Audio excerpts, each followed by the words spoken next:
Hello friends, मैं Shyam Upadhyay yes 10 education में आपका स्वागत करता हूं। आज हम लोग औरंगजेब के साम्राज्य विस्तार के बारे में पढ़ेंगे।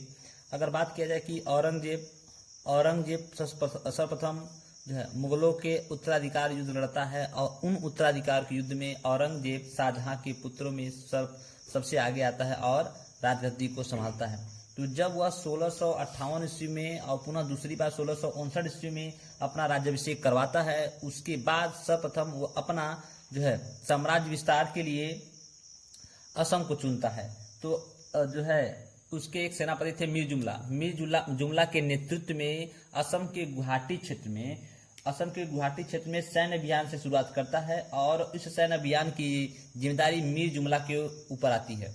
तो मीर जुमला जो है क्या करता है, 1660 ईस्वी में असम पर आक्रमण करता है और वहां पे उपस्थित जो है जनजाति के लोगों को परेशान करता है, कत्लेआम करता है। और जब इससे परेशान होकर 1662 ईस्वी में अहोम को संधि के लिए मजबूर करता। अहोम कौन थे? अहोम जो जनजाति थी वो असम की जनजाति का नाम अहोम था। तो अहोम के जनजाति के लोगों को संधि के लिए विवश करता है। तो 1662 ईस्वी में यह संधि होती है। किंतु क्या होता है कि 1663 ईस्वी में मीर जुमला की मृत्यु हो जाती है। 1663 ईस्वी में मीर जुमला की मृत्यु हो जाती है, जिसके कारण जो है औरंगजेब अपना अगला सेनापति शाइस्ता खां, जो उसके मामा लगते थे, शाइस्ता खां को बनाया और उनको बना के बंगाल, उसी पूरब के क्षेत्र में बंगाल की सूबेदारी को सौंप दिया। इसके बाद क्या होता है, सूबेदार उसको बना के बंगाल भेज देता है। फिर आगे चलकर उसका सैन्य अभियान शुरू होता है दक्षिण भारत में अगर बात किया जाए उसका सैन्य अभियान, तो दक्षिण भारत में वह अपने सैन्य अभियान के लिए 2 स्थानों को चुनता है और वे 2 स्थान थे, एक था बीजापुर और दूसरा गोलकुंडा। तो बीजापुर और गोलकुंडा इन दोनों स्थानों को अगर उसको जीतना था, तो इन दोनों स्थानों को जीतने से पहले उसको मराठों से संघर्ष करना अनिवार्य था।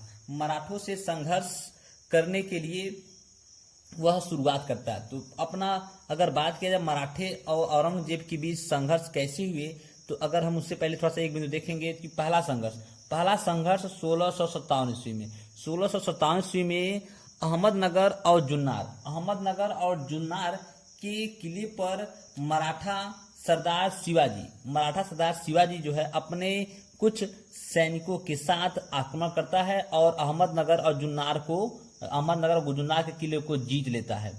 इस बात से जो है औरंगजेब बहुत दुखी होता है और फिर 1659 ईस्वी में पुनः शिवाजी जो है बीजापुर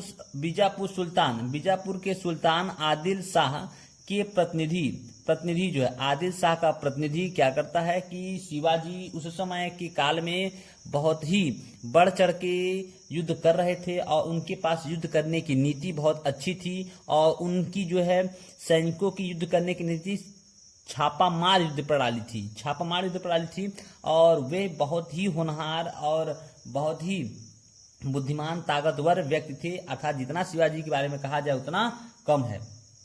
यही जो है मराठों का संस्थापक शिवाजी को ही माना जाता है। तो अगर बात किया जाए कि आदिल शाह जो कि हैदराबाद का राजा था, बीजापुर जो कि हैदराबाद के पास पड़ता है, वहां का जो है राजा था और वह जो है यह शिवाजी के बढ़ते हुए इस वर्चस्व को देखकर इसको बहुत गुस्सा आता है। यह क्या करता है, अपने प्रतिनिधि अफजल खां को बोलता है कि जाओ शिवाजी से मिलो और वह उसको अकेले में बुलाओ और मौका देखकर उसको वहीं पर उसकी हत्या कर दो। तो अफजल खां क्या करता है, इस बात के बारे में जानकारी शिवाजी को थी कि ऐसा कुछ हो सकता है, इसलिए उन्होंने पहले ही अपने शरीर पर जो है कुछ ठोस वस्त्र धारण कर रखे थे। अफजल खां बुलाता है और अफजल खां वह वार करता है। सर्वप्रथम अफजल खां शिवाजी के ऊपर वार करता है और शिवाजी इस वार से बच जाते हैं। इस वार से बचने के बाद वह तुरंत अपने पॉकेट से बघनी अर्थात कह सकते हो कि चाकू निकालते हैं और अफजल खां को उस चाकू को अफजल खां को भोग के उसकी हत्या कर देते हैं। और इस बात से आदिल शाह बहुत क्रोधित हो जाता है। फिर क्या होता है कि 1660 ईस्वी में शाइस्ता खां के बारे में बताया आपको कि अगला उसका सेनापति अर्थात उसका मामा थे शाइस्ता खां, जिसको बंगाल भेज दिया था। और यह शिवाजी के इस बर्ताव को देखकर शाइस्ता खां को बंगाल से उठाकर गुजरात के क्षेत्र में सेनापति के रूप में नियुक्त कर दिया। गुजरात के क्षेत्र में जब सेनापति के रूप में नियुक्त कर देता है तो शिवाजी 1660 ईस्वी में शाइस्ता खां के ऊपर आक्रमण करता है। 1660 ईस्वी में शाइस्ता खां के ऊपर आक्रमण किया और उस समय शाइस्ता खां सो रहा था और अचानक ही कुछ अपने 400 से 500 सैनिकों की मदद से शिवाजी अचानक रातों रात शाइस्ता खां के ऊपर आक्रमण करता है और शाइस्ता खां वहां से अपनी जान बचा के वहां से बाहर निकलता है कि बाप रे, शिवाजी इतना खतरनाक है कि वो रात को भी नहीं छोड़ रहा है और वहां के स्थान को, वहां के किलों को, ढेर सारे धन को लूटता है। फिर इस बात यह जो है भागता कहाँ अपनी जान बचा के कहाँ भागा, औरंगजेब के पास गया। फिर चूंकि औरंगजेब उस समय दक्षिण के अभियान में जाने वाला था, लेकिन क्या होता है कि 1663 ईस्वी में शिवाजी जो है पूना के महल पर, कौन से महल, पूना के महल पर आक्रमण कर दिया। अब 1663 ईस्वी में पूना के महल पर आक्रमण कर देता है और वहां पूना के महल को भी देख रहा था कौन, शाइस्ता खां। और शाइस्ता खां वहां से भी शाइस्ता खां को क्या होना पड़ा, भागना पड़ा। और जब भागता है शाइस्ता खां तो दोबारा अब ये पहले शाइस्ता खां के ऊपर आक्रमण किया 1660 ईस्वी में, लेकिन जो है शाइस्ता खां जो है वहां को मैटर को सुलझाता है, लेकिन 1663 ईस्वी में बहुत गंभीर रूप से शाइस्ता खां घायल हो गया और इस शिवाजी के इस बर्ताव से परेशान होकर यह जाता है किसके पास, यह चला जाता है औरंगजेब के पास लाता है। और यह सब घटना औरंगजेब को बताता है कि इस समय जो है दक्षिण मराठों का सरदार है शिवाजी, वह बहुत बढ़ चढ़ के युद्ध कर रहा है और ढेर सारे अपने किलों को और धनों को लूट रहा है। फिर क्या होता है 1664 ईस्वी में शिवाजी सूरत के बंदरगाह, ये जो मुगलों के अधीन था, सूरत के बंदरगाह को भी जीत लेते हैं। सूरत के बंदरगाह को भी जीत लेते हैं। इस बात से अत्यधिक क्रोधित हो जाता है औरंगजेब और अंततः 1665 ईस्वी में उसको अगला कदम अपना 1665 ईस्वी में उठाना पड़ता है। और ये कदम क्या था, फर्स्ट उसको देखा जाए। 1665 ईस्वी में क्या करता है औरंगजेब, मिर्जा राजा जय सिंह, कछवा राजा थे, ये क्या थे, कछवा राजा मिर्जा राजा जय सिंह को मराठों पर आक्रमण करने के लिए ढेर सारे सैनिकों के साथ भेज देता है। और उस संधि में और मराठे को पूरी तरीके से मराठे और शिवाजी को मिर्जा राजा जय सिंह घेर लेता है अत्यधिक सैनिकों के साथ। और उस घटना में शिवाजी को बंदी बना लिया जाता है और शिवाजी को बंदी बना के इनको संधि करने के लिए विवश करता है। और शिवाजी जो है संधि करने के लिए विवश हो जाते हैं और उस संधि को बोला गया, मिर्जा राजा जय सिंह और शिवाजी के बीच जो संधि हुआ उसको बोला गया पुरंदर की संधि। कौन सी संधि भाई, पुरंदर की संधि हो, यह पुरंदर की संधि थी। पुरंदर की संधि के दौरान शिवाजी को अपने जीते हुए किले में से 23 किले मुगलों को देना पड़ा। अपने जीते हुए किले में से 23 किले मुगलों को देना पड़ा और साथ ही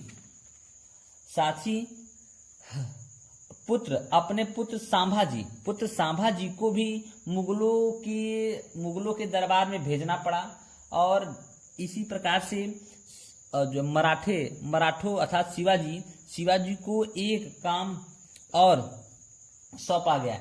यदि औरंगजेब यह संधि भी करवा लेता है कि यदि मैं क्योंकि उसका पहला ही टारगेट था कि बीजापुर और गोलकुंडा पर आक्रमण करना, और गोलकुंडा और बीजापुर के आक्रमण के लिए मार्ग में बाधा का काम कौन कर रहा था, शिवाजी कर रहे थे। जब मार्ग में बाधा काम शिवाजी कर रहे थे तो शिवाजी को जब पकड़ा गया, हाथ में आ गए शिवाजी, तो वह शिवाजी से भी एक संधि और कराता है कि यदि मैं बीजापुर पर आक्रमण करूंगा तो उस आक्रमण में शिवाजी को मुगलों का साथ देना होगा। शिवाजी को क्या करना होगा, मुगलों का साथ देना होगा और साथ ही अपने पुत्र सांभाजी को भी मुगल दरबार में भेजना होगा। तो अपने पुत्र सांभाजी को मुगल दरबार में भेजते हैं और 5000 मनसब मुगल दरबार में उपस्थित होकर यह 5000 मनसब किसको दिया गया? मुगलों द्वारा शिवाजी को अर्थात मराठों को दिया गया। बाद में क्या होता है कि 1666 ईस्वी, एक घटना है 1666 ईस्वी की। 1666 ईस्वी में जो है शिवाजी को अपने मुगल अर्थात औरंगजेब अपने दरबार में बुलाता है, और बुलाने के बाद उसको 5000 उसको जो है एक राजा की बात उसके साथ व्यवहार न करके एक जो है छोटे से राजा की बात व्यवहार करता है। यह बात शिवाजी को अच्छी नहीं लगती है और शिवाजी वहां से रूठ कर चले जाते हैं। जब वहां से रूठ के जाने लगते हैं तो औरंगजेब क्रोधित हो जाता है और उसको पकड़ के जेल में बंद करवा देता है। जेल में बंद करवाता है। इस प्रकार से शिवाजी जो है 3 से 4 महीने जेल में रहते हैं। फिर अपने जन्मदिन पर मिठाई बांटने वाली टोकरी में बैठकर अपना वहां पे जो है एक अपने चेहरा वहां बैठा के और वहां से वो भाग निकलते हैं। फिर जाते हैं पुनः जो है मराठा साम्राज्य की फिर से विस्तार करते हैं, और तैयार करने के बाद जब काफी सैन्य बना लेते हैं तो 1670 ईस्वी में फिर शुरू करते हैं सैन्य अभियान। और इस बार चूंकि शिवाजी बहुत क्रोधित थे, इसलिए सूरत पर आक्रमण किया। सबसे पहले सूरत को पुनः लूटा और लूट के वहां से ढेर सारे धन को कलेक्ट किया। और इसी प्रकार अगर देखा जाए शिवाजी आगे भी जो है कई बार मुगलों को परेशान किए, और जब तक वो जिंदा रहे तब तक जो है मुगलों को परेशान करते रहे, उनसे धन को उनके धन को लूटते रहे। इस प्रकार अंततः उनकी एक बार जब शिवाजी की जब मृत्यु हो जाती है तो उसके बाद उनके बागडोर को उनका पुत्र जो था वो संभाजी 1680 ईस्वी में शिवाजी की मृत्यु होती है 1680 ईस्वी में। और उसके बाद संभाजी क्या करता है, उस अभियान में अब आगे जो है मराठों और मुगलों के बीच संघर्ष को 1680 से 1689 ईस्वी तक जो है संभाजी लेकर चलता है। लेकिन संभाजी की मृत्यु के बाद उसके बाद उसका अगला जो है भाई, संभाजी का भाई था शिवाजी का द्वितीय पुत्र था राजाराम 1689 से लेकर 1700 ईस्वी तक 1689 से लेकर 1700 ईस्वी तक जो है इस अभियान को लेकर चलता है। और 1700 से लेकर 1707 ईस्वी तक जब तक मुगल राजा औरंगजेब मृत्यु नहीं हो जाती औरंगजेब की, तो उस 1700 से लेकर 1707 ईस्वी तक आगे ताराबाई जो थी वह इस मराठों और मुगलों के संघर्ष को आगे लेकर चलती हैं। तो इस प्रकार से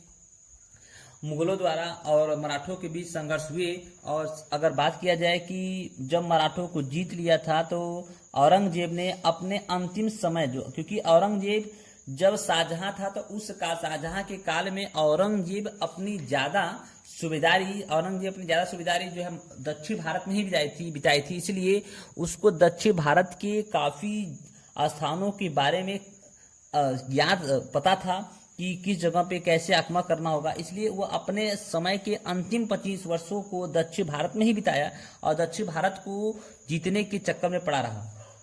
तो अगर बात किया जाए बीजापुर को 1686 ईस्वी में जीतता है और उसी से लगे हुए गोलकुंडा को 1687 ईस्वी में जीतता है। तो इस अगर बात किया जाए कि इस प्रकार 1686 और 1687 ईस्वी में जीत लेता है बीजापुर और गोलकुंडा को। और फिर क्या होता है कि औरंगजेब अपने उत्तर भारत पर ध्यान नहीं देता है और इसी औरंगजेब के इस योजना के इस लापरवाही के कारण क्या होता है कि आगे चलकर जो उत्तरवर्ती मुगल राजा थे वे जो इस मुगल साम्राज्य को संभाल नहीं पाते हैं और कई टुकड़ों में बिखर जाता है। मुगल साम्राज्य औरंगजेब के बाद कई टुकड़ों में बिखर जाता है।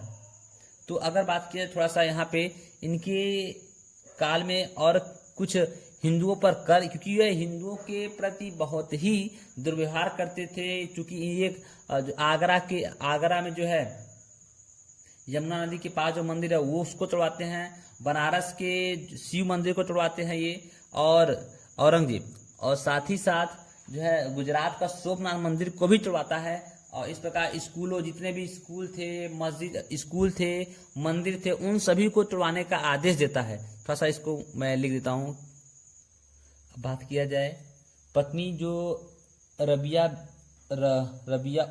उद दौरानी या इसको और क्या बोलता है दिलरास बानो बेगम, रबिया उद दौरानी या दिलरास बानो बेगम, उसकी याद में बीबी का मकबरा बनाता है। बीबी का मकबरा जो कि कहाँ है, औरंगाबाद में 1678, क्योंकि इसकी वह एक ही विवाह किया हुआ था और उसकी पत्नी का नाम रबिया उद दौरानी या दिलरास बानो बेगम था। उसकी याद में 1678 ईस्वी में क्या बनाता है, बीबी का मकबरा बनाता है, जिसको आगरा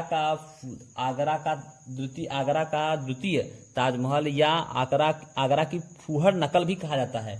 बीबी का मकबरा ये जो है आगरा की ताजमहल से प्रेरित होकर बनवाया था अपनी बीबी रबिया उद दौरानी की याद में। अब बात किया जाए मुगल सेना में सर्वाधिक हिंदू, सबसे ज्यादा जो है हिंदू अगर सेना थे तो मुगल में वह औरंगजेब के काल में ही थे। कितने थे, कुल सेना का 1/3 भाग अर्थात 33% सेना जो है वह हिंदू थे। और बात किया दिल्ली के लाल किले में जो मोती मस्जिद है उसको भी कौन बना, दिल्ली के लाल किले में मोती मस्जिद जो है उसको भी औरंगजेब ने ही बनवाया। अब हिंदुओं पे कुछ वो अपने कर भी थोपे हुए थे और वे जो कर थे वह आय के अनुसार ही निर्धारित किए गए थे। अगर बात किया जाए कि 200 दिरहम, यदि किसी व्यक्ति की आय 200 दिरहम होगी तो उसको 12 दिरहम का टैक्स देना होगा, और यदि 200 दिरहम से 10,000 दिरहम के बीच उसकी आय होगी तो उसको 24 दिरहम का टैक्स देना होगा। और यदि 10,000 से अधिक किसी व्यक्ति की आय है या दिरहम है तो उसे 48 दिरहम का टैक्स देना होगा। इस प्रकार से वह कई टैक्स प्रणाली को भी जो है लगाया और अपनी धार्मिक नीति को आगे लेकर चला। तो इस प्रकार ये वीडियो यहाँ समाप्त होता है। हम इसके बाद हम लोग जो है उत्तरवर्ती मुगल काल को देखेंगे।